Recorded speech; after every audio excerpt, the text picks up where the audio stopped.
and community foundation and chamber matter so much. But for that collaboration, this would not have been able to come together the way we wanted. So thank you to everyone, and I know there are many of you on this call that helped make that happen. Thank you to everyone that donated anything to that. It really made a huge difference for our business community. And so now gets to the normal talk, which I'd be given probably anyway this year. We've had a lot of changes in our organization and team. I'll hit on that, and then I'll kind of go back and forth between talking about our priorities that we thought were happening in 2020, where we're at on those, several accomplishments, and then where we're looking towards for 2021.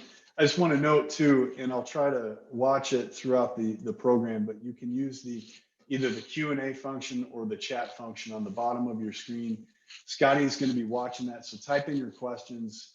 She will be relaying those questions to me in the Q&A at the end of the program. So please, please, please ask questions. We're going to try to address as many of those as we can before the program concludes. And so again, a year ago, when I had no idea what was going to happen in 2020, here's what we thought we were going to work on and where we were at on them. Number one was build the team. We had a couple open positions. Most importantly, our vice president for economic development position was not filled. I'm very happy to share we have filled that. I'll talk about some of those changes, but it's also an ongoing effort. We had a couple other things change on the team and a couple structural changes in terms of some of those duties and responsibilities that got sussed out a little bit this year that we're still working on. So the process has progressed. But we are still working on it at the same time. Communication, big check in the box. I think we really hit that in different ways than we planned on this year. But really, we're a communication-based organization. I want to, in particular, thank Scotty Woolery-Price. She would show up at night. I would show up on her text or on a call for her at 9:30 in the morning, saying, "Oh my gosh, we got to get this out. It's important." She'd say, "Great, I can do that. When do you need it?" And I'd say, "By 4 o'clock today." Her job was just running from one end of the field to the other for a while. And so thank you, Scotty, for making this year a success when it came to that communicating with our community. Redevelopment and reuse, I'll remind everyone, a year ago, I highlighted we had 10 sites that were 25 contiguous acres or larger left in Round Rock. Some of those have been built out this year. We had a couple others come onto the market that we did not anticipate were going to happen this year. And so we've seen some changes there. Again, we don't need to be worried about what this picture looks like next year or 2 years from now, but we do need to start this work next year and this year, because 15 years from now, we're going to feel fully built out. And if we're not making reuse and redevelopment part of our key priorities set now, we're not going to be prepared for it down the road. So we're working hand in glove with the city on that. They've got a great team working on that, and we are very eager to work on the marketing side of that with them. Regional coalitions was something else that I made a priority last year. I knew that a chamber and a community of our size was not going to be able to have the influence that you as a business community deserve to have unless we partnered up with our community institutions. And so we really worked hard on building out those regional coalitions with the other Williamson County chambers, the other metro area chambers, as well as statewide groups like the Texas Association of Business. And I'm very proud of our accomplishments there. The other thing we wanted to focus on was telling our story.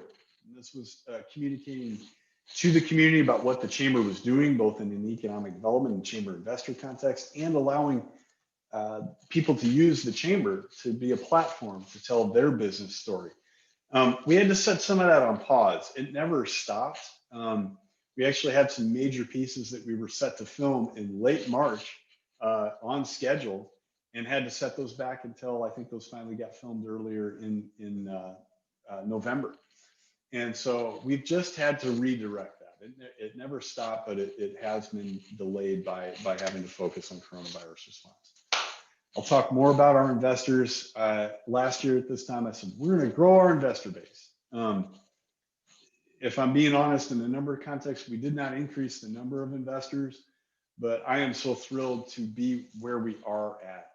We have been just touched and amazed by the investor base that has stuck with us, the new investors that have come on board to the chamber, and are just nothing but thankful and grateful for that. So I'll share those numbers here in a moment. And then I walked into last year thinking, hey, we got to get a real strong plan put together for how we're going to update the facility of the chamber. We've needed to do that for some time. That's still a need, but that had to go on pause while we addressed the needs of our business community this year. And so we'll return to that next year.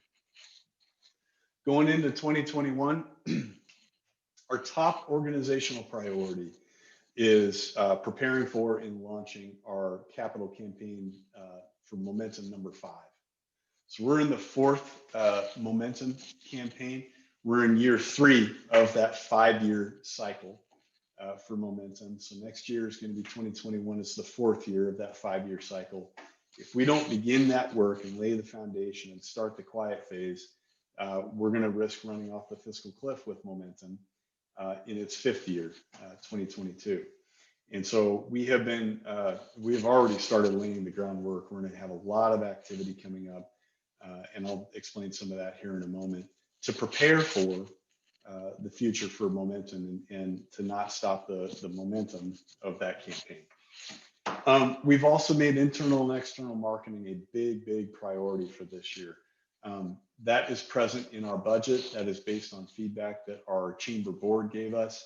We really want to double down on how we communicate the value proposition of Round Rock as a place to do business to companies that do not have a presence here yet.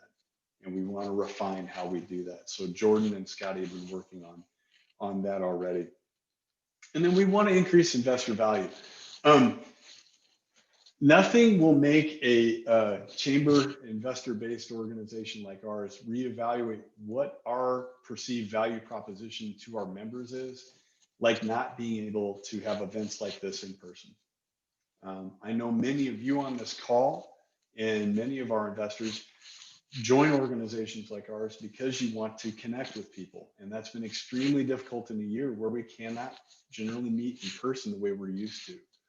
And so we are really launching some initiatives to try to add some more transactional direct benefit type of value and reassess how we can bring different methods of engagement to events that we can have. And then public policy, I mentioned that before. We're going to continue to work with our regional partners.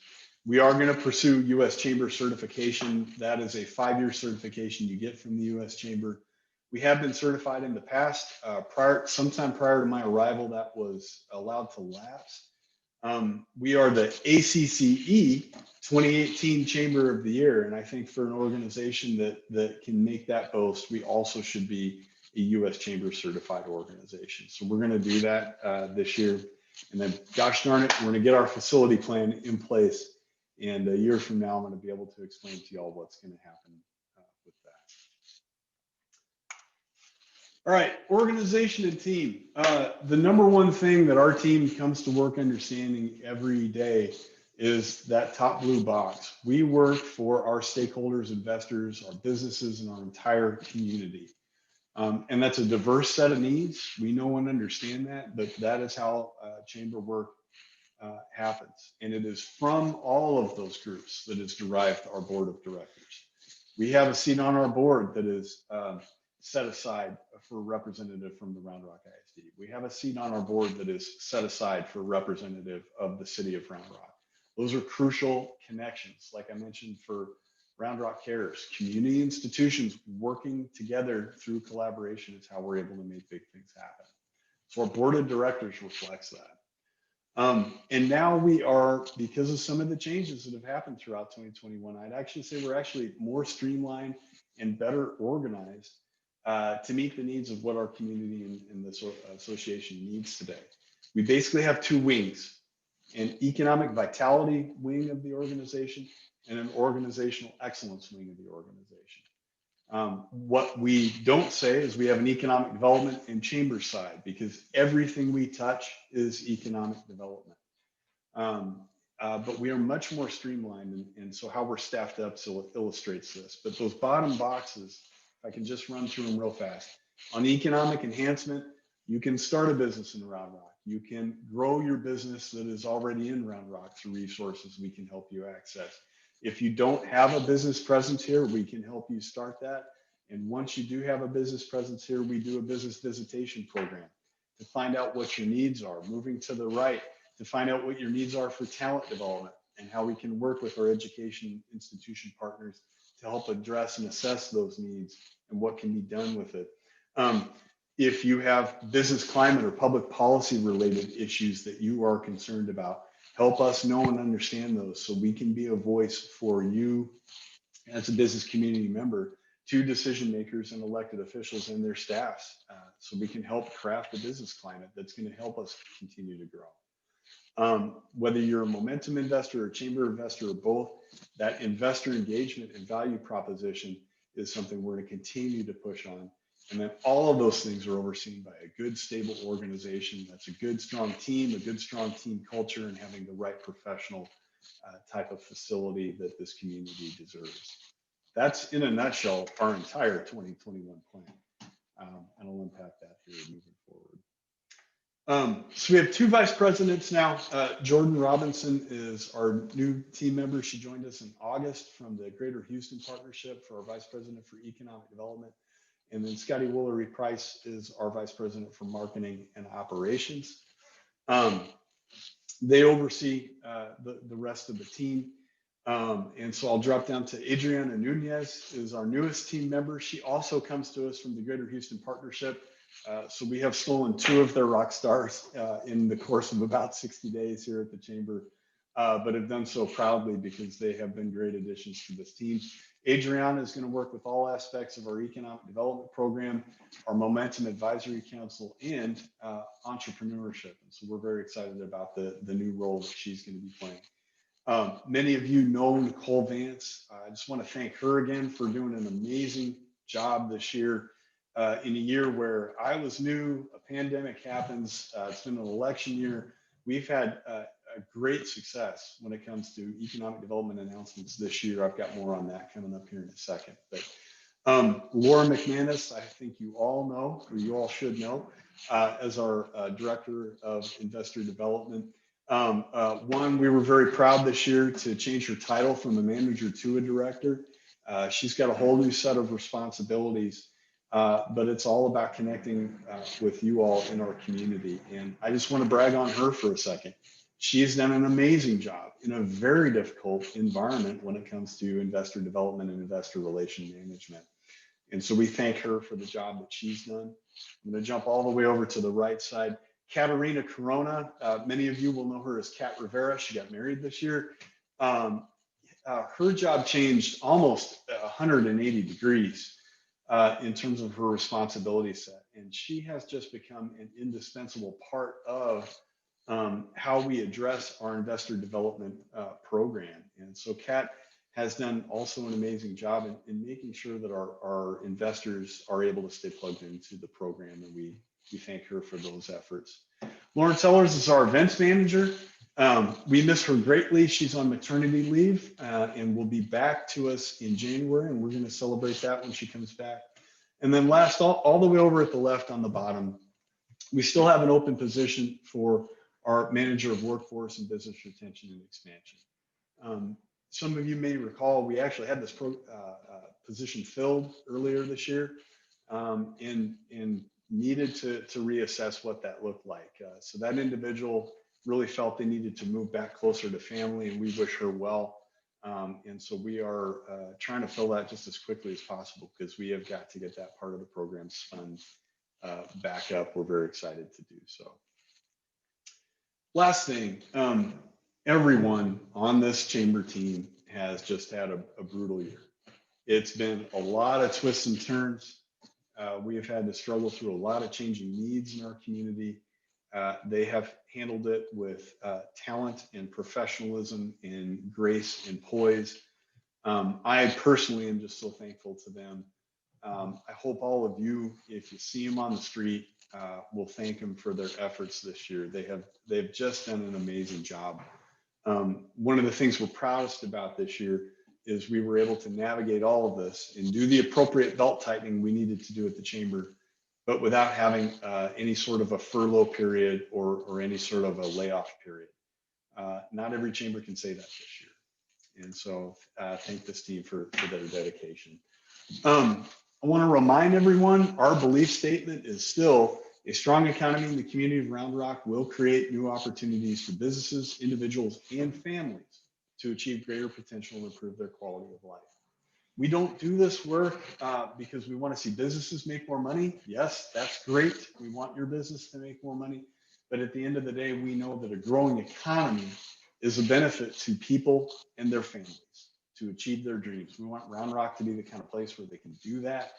And we know having a growing economy is the kind of place that will draw people in to be able to do that.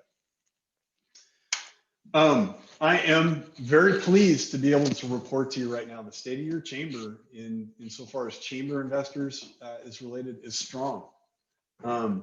We have as of the end of October, we had 779 investors, and that's a projected $460,000 of investor dues.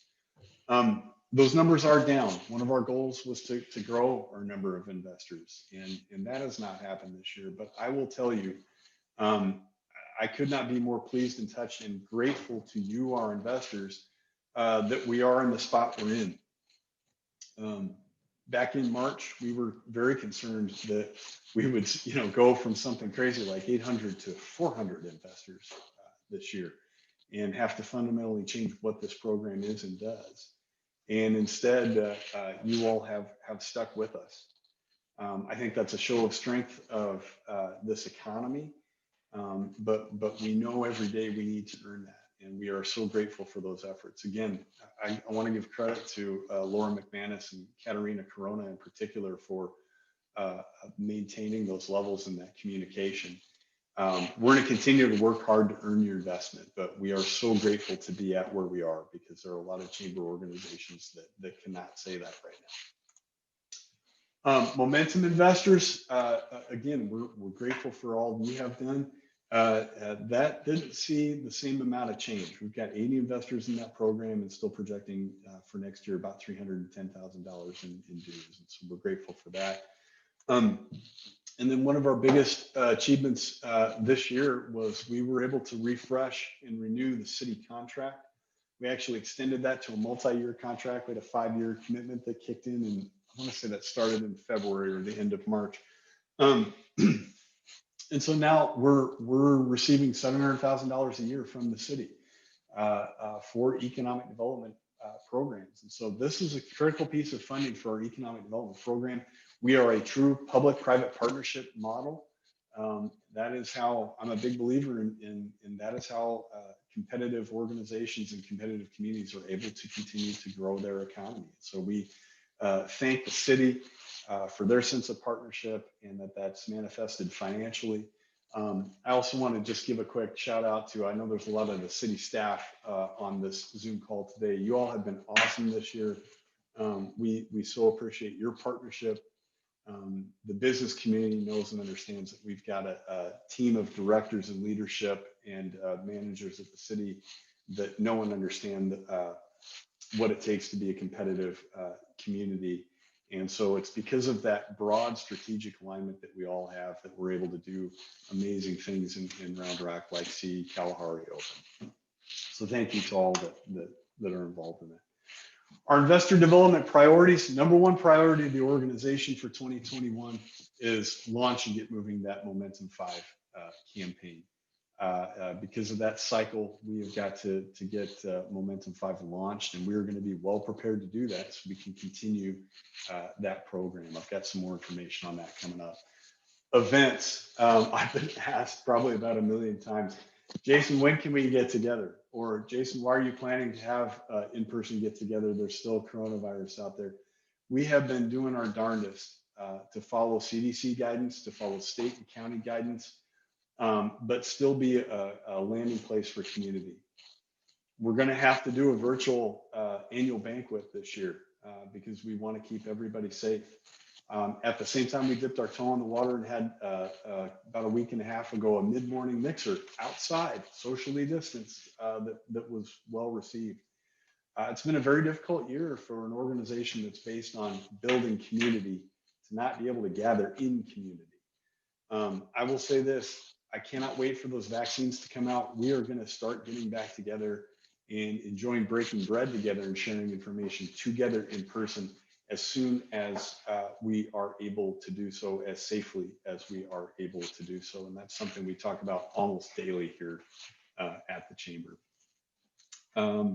I've mentioned we're going to continue that community convening role, and we're going to continue to improve our value of investment in the Chamber for our investors. So let's talk about some fun stuff, economic vitality.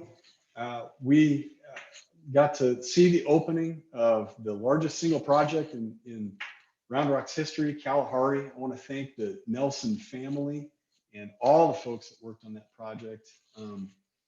I would love to show up and take credit for that, but I was not even here when a guy named Ben White, who was our previous vice president for economic development, started a conversation with Kalahari and the Nelson family about what it might look like to locate in Central Texas. Ben's in Cedar Park now, but great kudos and congratulations to him for leading that charge while he was at the Chamber to recruit this business here.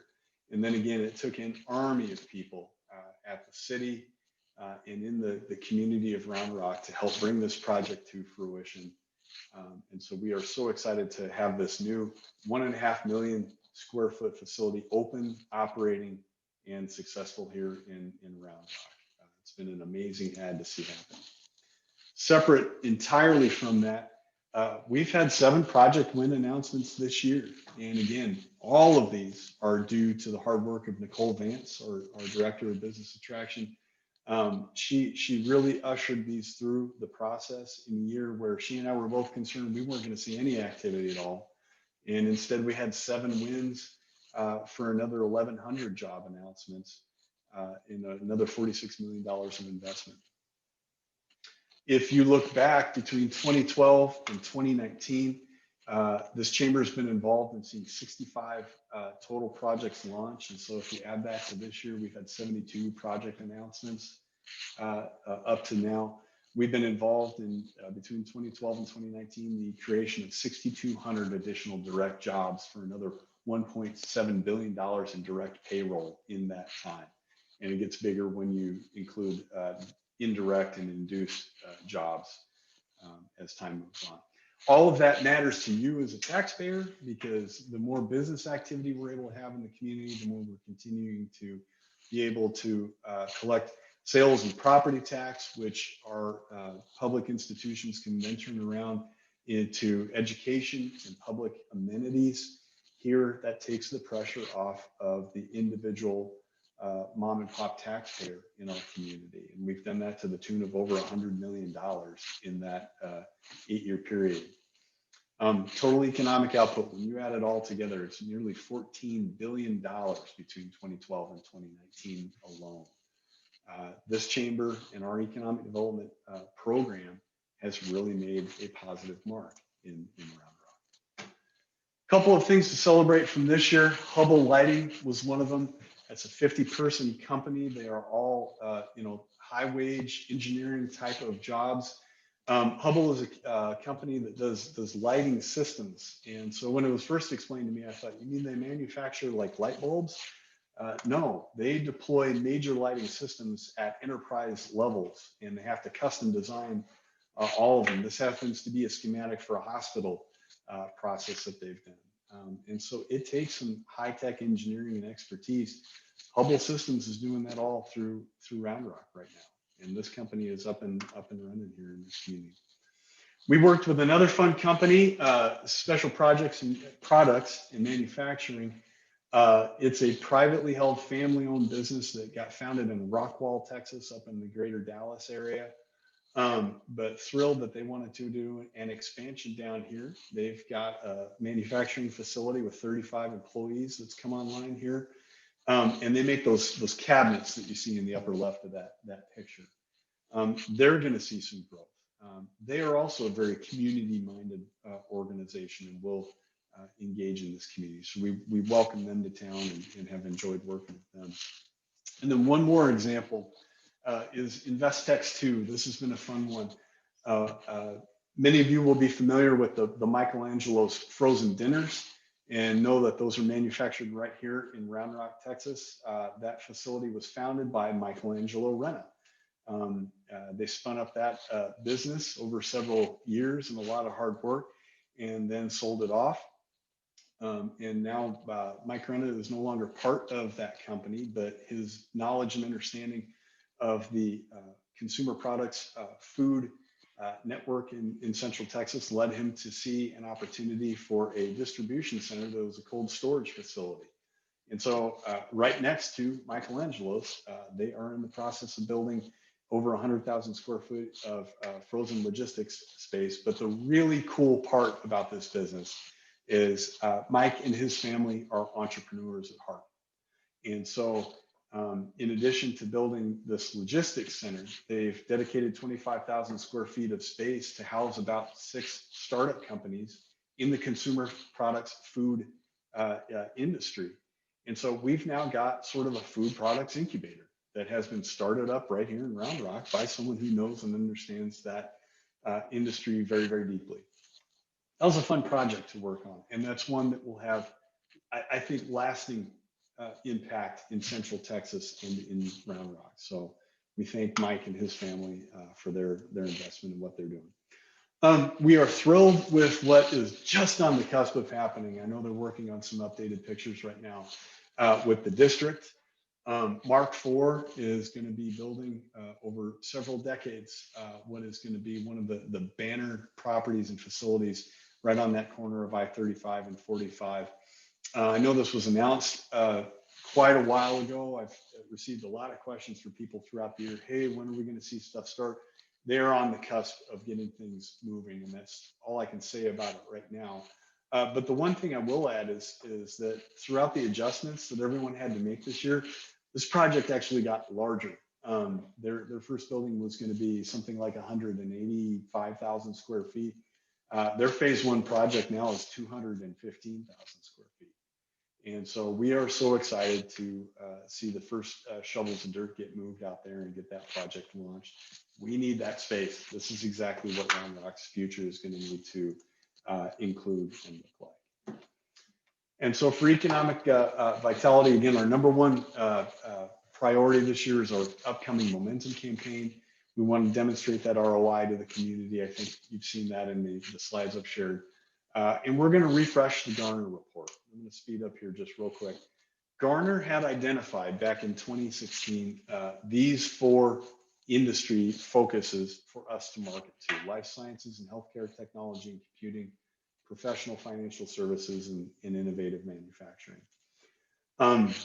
This plan was put together before coronavirus showed up, before the district got announced, before Kalahari opened, and before the Army Futures Command was announced. We've had a lot of change.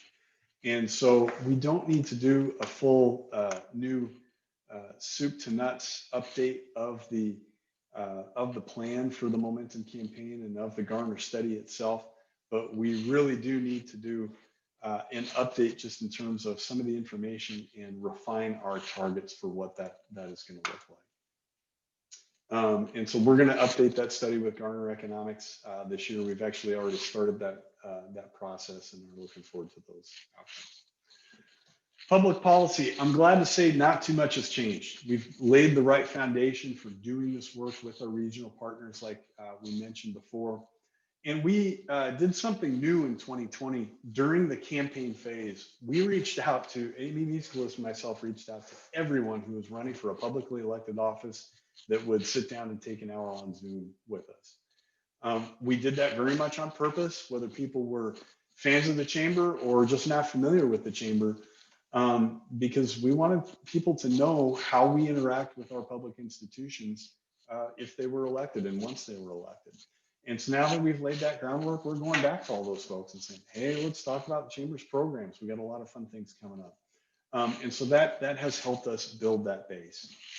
The other thing I'll mention is we've got an upcoming legislative session, and it is going to be defined by the biennial budget that will be created. We're really going to be focused on three primary general areas. Education funding, and here I'm thinking specifically of K through 12 education. That's going to be a challenge in a year like this. Economic development tools, things like Chapter 380 agreements or 313 give us locally the tools it takes to be competitive, to bring companies like a Dell, like an Emerson, like a Kalahari to Round Rock. But for having local communities with the ability to deploy these tools, our state will be less competitive. And so our state legislature needs to make sure that we're maintaining the funding to keep those competitive and make those tools available. And then many of you will be aware, I could give a whole hours-long talk on it, so I won't dive deep into this, that there are some changing perceptions of how we assess state sales tax and where that's assessed versus origin and destination. Our community still has some significant ongoing concerns about that. You as business leaders and taxpayers need to understand that if some significant changes are made to that, that is going to remove sales tax from our community that we have worked so hard to build up and expand that tax base through economic development that we need to continue to support. And so we're going to be fighting hard to protect those tools and those agreements and arrangements that we have had in place for so many years. On entrepreneurship, we wanted to make sure, and I want to thank Jessica Scanlon. I think she's on this call. She's a member of our board, founder and CEO of Hot Dog Marketing. She led a great reassessment and evaluation of all of our entrepreneurship related programming. And she came up with several recommendations. I'm going to highlight a couple of them. One, she said, Jason, we need to make sure that our entrepreneurship program is more closely connected to the broader economic development program. We've taken the first step in moving entrepreneurship activities under the economic development portions or the economic vitality portions of our program. And we're already seeing some good outcomes from it. The other big thing is the third recommendation down is we need to focus more on a pipeline of entrepreneurship. So we have a lot of stuff for entrepreneurs that are in the I'm thinking about it phase, where I want to meet other entrepreneurs phase, in the earliest phase of gathering some know-how of how to start a business and where to go to do that.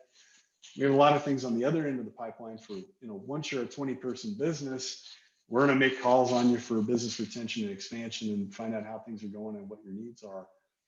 We've got some gaps in the middle of how do we help a business scale from 2 people to 4 people or from 4 people to 12 people. What does that need to look like?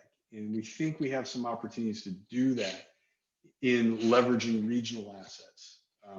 The greater Austin area is one of the hotbeds, not just in the US, but in the world for startup activity. We have a lot of regional assets that we can leverage to do that. So we're looking forward to that.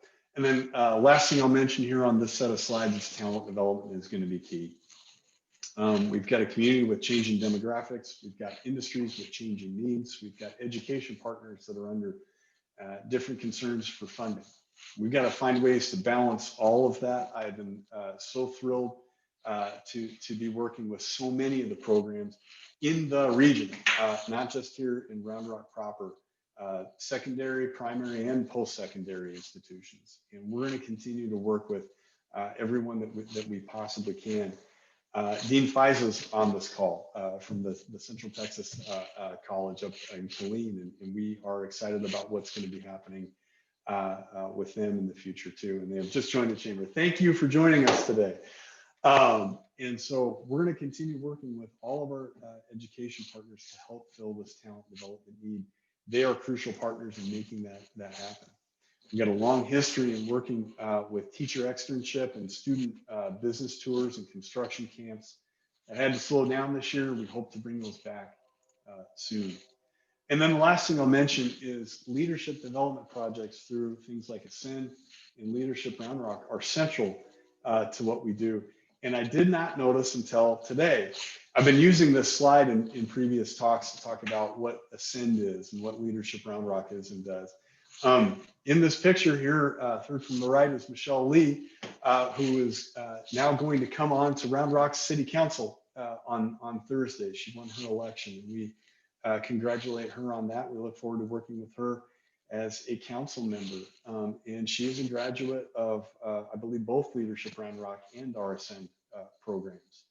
And so it's good leadership programs that help people launch into finding their way to the other leadership opportunities, whether those elected or non-elected positions within their community, and invest back into their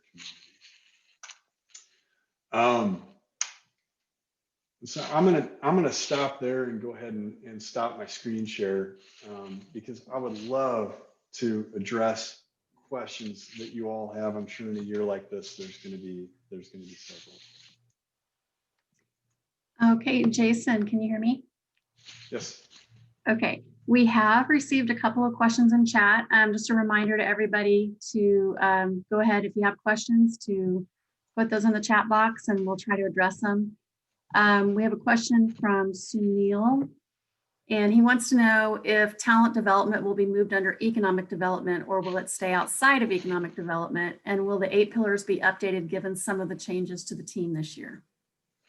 Great question, Sunil. Thank you for that. The talent development has been moved under economic development. And for time's sake, I skipped the slide where I said we wanted to bring it closer to economic development, just like we did with entrepreneurship. And so the talent development program in our workforce development and business retention expansion manager position will report up to Jordan Robinson, our Vice President for Economic Development. And that's how we're going to be organized. And what was the second half of that question, Scotty? About the 8 pillars. Yeah, I think Oh, you got it. Yeah. Yeah. And so the 8 pillars is still relevant. We haven't, I don't want to say we've tossed those out. It's still hanging in our lobby that people haven't been able to come into this year, because it's still a very good explanation of the breadth of what a chamber needs to do. But what we found is, due to some of the changes and twists and turns that 2020 has taken, we need to talk about it in different ways in terms of how we address those programs and who's doing what. I think the important point to make in all that is we're still going to run very flat as an organization. Everything we touch is economic development, and we don't lose sight of that at any given time. Another question from Sunil is about the hospitality businesses that closed in 2020. He says, what can we do as a community to encourage the businesses that replace them to join the chamber? Well, first, I guess I want to point out that I feel like we have had great success this year in working with businesses to join the chamber. We've had robust new investor activity, and again, I want to thank and recognize Laura Mcmanus for helping drive that. She's done a great job with it. The hospitality industry in particular has just been hit so hard. Travel restrictions have been in place. Travel, as you know, from organizations like the CDC, is still not recommended. A lot of businesses have canceled travel. A lot of organizations have canceled events that people travel for. And so that has been a big stress on that whole sector of the industry. In terms of what we can do, one, we need to pivot, and I want to recognize, I think the city has been doing a great job through their programs to keep, retain, and recruit primarily outdoor sporting type events to come back. We've actually seen a lot of those where families are able to travel safely, stay in some of those empty hotel rooms, but then do their sports outside and do their gatherings outside, where they've shown outdoor sports tends to be a safer environment. And so I think starting there is going to be important. But like a lot of things, I think the broader travel industry is going to be very dependent on how fast we can help get vaccine deployment out there once the vaccines are released. And so we're looking to that light at the end of the tunnel for that industry, as well as others. We have a question from Samuel Greer, and he wanted to know regarding talent development in 2021 priorities, is there still talk about putting together a Round Rock Technology Council within the chamber. I guess that was something that was talked about in 2020, but it's gotten sidetracked due to the pandemic. Yeah, yeah. And Samuel, I'm reading through your question here. I'm trying to make sure that we address what you're asking about. You know, so much has changed. I think we're still in sort of a holding pattern on launching new programs, if that's what your question is pertaining to. I would love to be able to spin up another technology council. We've got a real excited group focused on entrepreneurship type of activities that is really wanting to spin up some new programs. We've really had to hold steady on adding new things to the bucket, in particular right now, because we've had so many staffing and organization changes in this year as well. And so moving forward, if there is a group of say, technology companies that feel like they really want to launch, that's something we're going to be responsive to. We want to begin doing more with our development community on the economic development side. We've got a lot of development companies that are doing some exciting things, and we think there might be some room for collective action there. And so, like many chambers, we have more ideas and opportunities than we have capacity to get to them. But that is still something we can take a look at, particularly if there is an articulated need from so many of the tech companies that are in our area. Good. And yeah, so he goes on to talk about IT students in particular and wanting to cultivate internships and apprenticeships with Round Rock businesses. So obviously something that would fall under our new talent development position that we're I think our biggest challenge there is we got to find the right person that can usher those programs forward. And just like every person who's involved in hiring teams on this call knows, that's just tough. And so we're trying to be careful about who we bring in next to lead those programs, because it is those apprenticeship opportunities and collective industry-based opportunities that are so important. The other thing I want to highlight is Scott Staton from TD Industries is going to be our next chair of the Talent Development Council.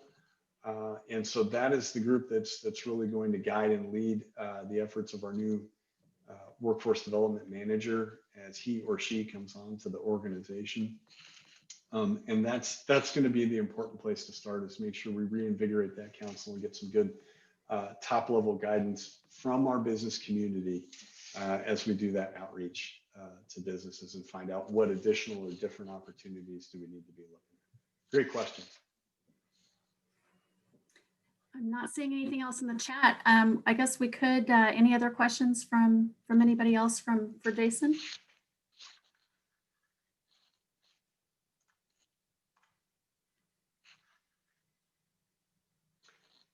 Scotty, I'm going to interpret that as I'm off the hook now. Okay.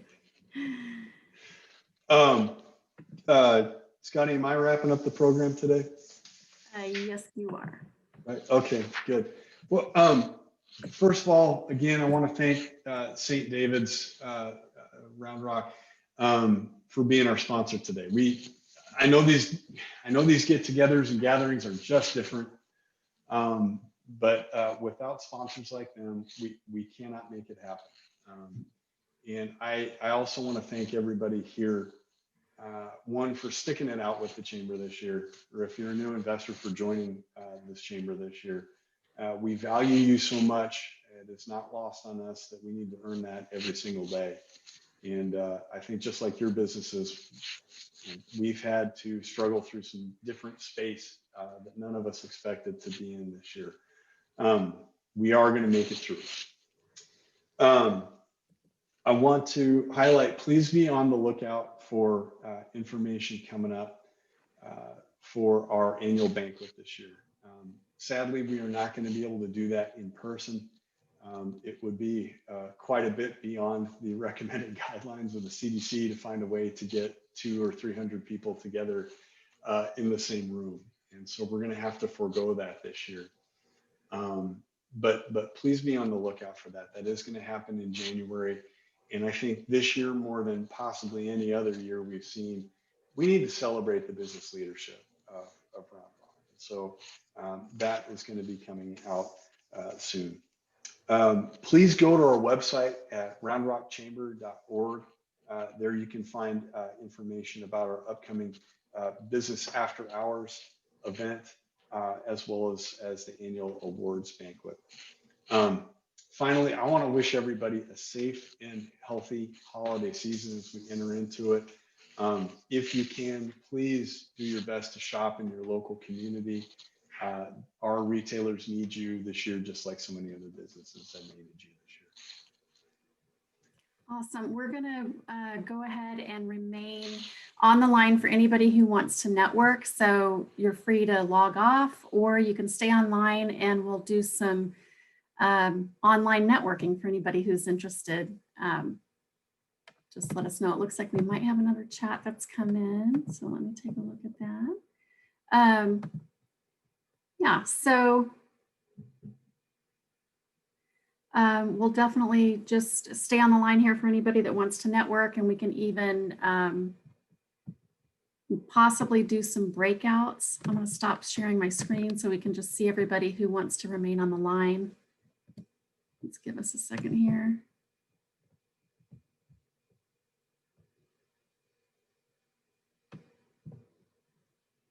Got some chats on the, got some thank yous in the chat, but no new questions.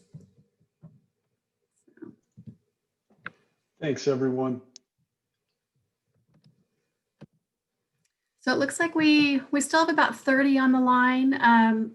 Maybe what we'll try to do is rather than breaking into small groups, we could try going around the room and just introducing ourselves. And maybe if you just want to give your name and your company name and tell us a little bit about yourself, we can start there and kind of see how this goes. This is something new for us, doing this networking at the end online. So who wants to start us out? Okay, I will. Hi, everyone. I am Sam Greer. I'm the Director of Employer Outreach and Experiential Learning Programs at Austin Community College. And as you all know, we have a very large campus in Round Rock, and we are trying to more fully develop our employer outreach in Round Rock so that we can keep the talent up there. Because right now we have a lot of students who come from Round Rock and wind up getting jobs in Austin. And I've been talking to your employers and they want to turn that around. Welcome, Sam. Good to meet you.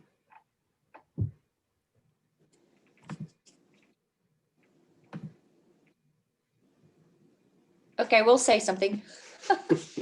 So we are Jim and Tina Lacey with Austin Pro Photo, and we do business photography, business headshots, or anything for your marketing, website, products, branding, Yeah.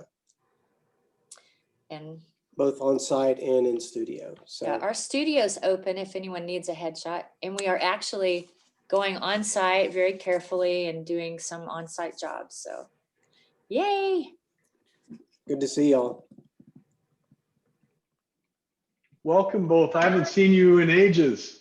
We connected at several events here last year, but it's been too long. Thanks for joining us today. Thank you. Tina, I need to get your contact information again. This is Jen Henderson. I recently opened Henderson Professional Engineers. We are civil engineers in the Round Rock. Oh yeah. And we met at a different firm, but we are here to serve all of the new construction needs.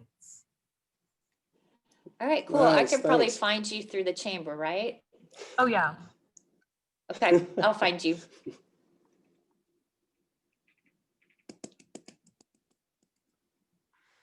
I'm David Boren with